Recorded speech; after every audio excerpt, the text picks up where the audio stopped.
Good morning, students. So today we are going to study Science chapter 4. This is the second video of it, second part of it.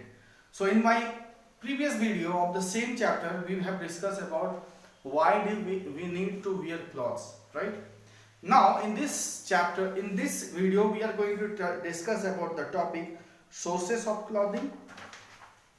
Sources of clothing. It will be clothing, right? Sources of clothing. Now clothes worn in different seasons. Clothes worn in different season.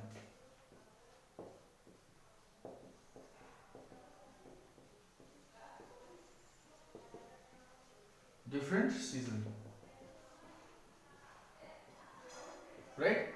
This we are going to discuss. So there are two sources of cloth. First one is natural sources and second one is synthetic. Natural sources means I already have mentioned you that we get cloth from cloth fibers. From cloth fibers we spun it into yarn. Then yarn will be converted into woven into a cloth, right? So like silk cloth. So from where we get silk? From silk moth. Silk moth, right? So here we make yarn. Once we make yarn, we spun yarn, okay? Then we convert it into this is silk fiber, right? Then we convert it into fabric, okay? That is the cloth. So for what is the technique of it? To get a yarn, we have to do spinning it, right? That is spinning, right? Spinning it into yarn. Then that yarn, the thread, it's then woven. Woven matlab bunna, right? Then woven to form cloths. Like I'm going to show you something. Let me see whether you are able to see it or not. See this. Let me have a closer view. You can do it at your home also. You will find that it is woven with, the threads. If you get a closer look, okay, it is woven into thread. I am going to give you one more example. Have you seen your mother making sweaters or your grandmother making sweaters? How they make sweaters? By with their two sticks, by waving, that is the process of making cloth. So the wool is the fiber. Wool is the fiber, wool thread. From where we get wool? We get wool from sheep. We get wool from sheep. So there are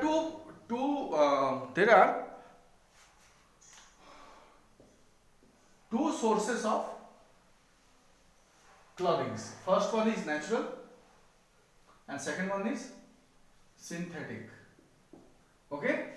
First one is natural and second one is synthetic. Natural is like which way we get from nature directly, like from any plant, from any animal. Okay? So that is a natural resources.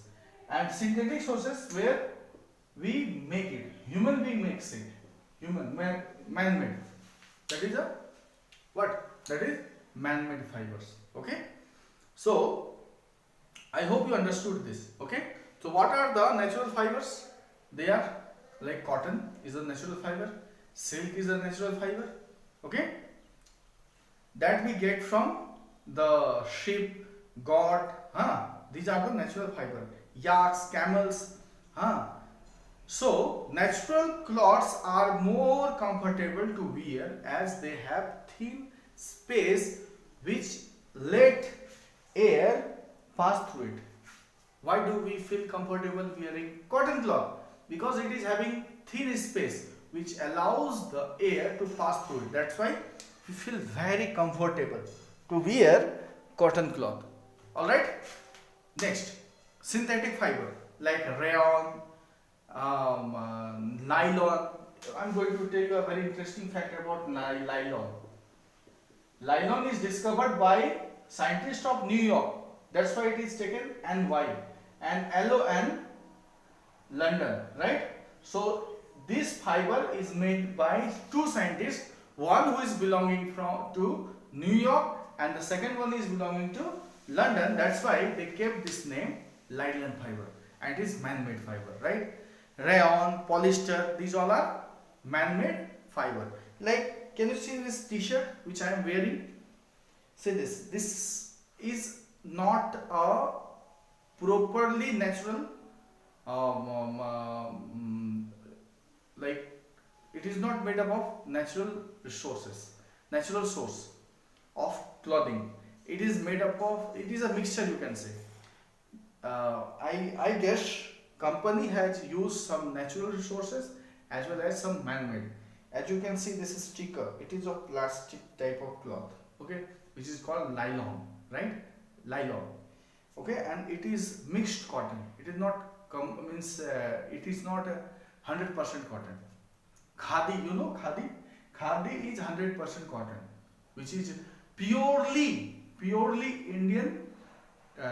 Indian made textile, you can say, or Indian made cloth. Earlier it has great demand. Now people are not buying this type of khadi uniforms and the costume. Why? Because it is very expensive, and at the same time we are getting clothes which are less expensive. Suppose if it would have of khadi, it would be costing more than 1,000 or something like that. Okay, but since it is a mixture, okay, and it is not khadi, purely cotton, okay, that's why you can get this type of t-shirt within 200 or 400 as per your affordable price, right? So it is very expensive. That's why people do not use purely khadi, okay. But nowadays, as you have also have seen in the TV, that we have to support our own market, like, right? So India is planning to make more industries and more infrastructure, so that we would not be depending upon the other country for buying the products, and we would be making our own products at our home. You got it? So next, cloths worn in desert season. Different season. I'm sorry. We are facing different seasons in our country: rainy, autumn, then summer, winter. All these seasons we are facing. In school, you wear different uniform. What is the difference between uniform and costume? Yes, uniform that we wear means when a group of people wearing a special kind of cloth. There is a special coding of cloth that is called uniform. We wear it for a special means like special place. That is uniform, right? And the costume which we wear casually, right, at any place, that is costume, right? The clothes which we wear at any place, there is no uniformity, that is costume. Okay, this is the difference. So you wear different uniforms, and in summers as well as in winter. So in summers you wear what? You wear only shirt, right? Trousers or skirts. Girls wear skirts. In winter, we wear blazers, mufflers, sweaters. No. So ask your teacher what fiber are made up of. Cloth are usually worn to suit the climate. During the summer, we wear light colored cotton cloth. During the summer, we wear light colored cotton cloth. Okay. Cotton cloth absorbs sweat, allow the air to pass freely, and thus keep our body cool. Light color cloths absorb less heat. So light color cloth is always recommended to wear during the summer season, so that to avoid the heat energy, because it do not absorb much heat energy. Secondly, the cotton allows the air to pass through it and absorbs the sweat. See, I am sweating now. So this cloth is absorbing the sweats. What if I would be wearing a raincoat or I would be wearing a sweater? Then I will feel more heat, right? It may start burning from inside. So it is not advisable to wear sweaters in summers, right? It is advisable to wear the cloth as per the season, as per the climate. During the rainy season, we wear waterproof cloths like raincoat, shoes like gumboots over our dress to keep dry with when we are out in the rain. So during the rain we wear raincoats, gumboots. You know gumboots? Have you seen? Do you have any this type of gumboots? No. So this help us to keep us dry. Okay. Now in winter we wear thick dark colored cloth made up of wool, fur and or leather. So during the winter we wear woolen cloth or leather cloth to keep our body warm. Okay. Thus protect us from cold. Dark colored cloth absorb, and the dark colored cloth especially absorb much more heat of the sun, and this way we could keep ourselves warm, right? So this is how we can say that we wear different cloth in different seasons as per the weather, right? I hope you understood this part of your chapter. If you have any doubt, again I would like to suggest you do not forget to comment. Thank you and have a wonderful day.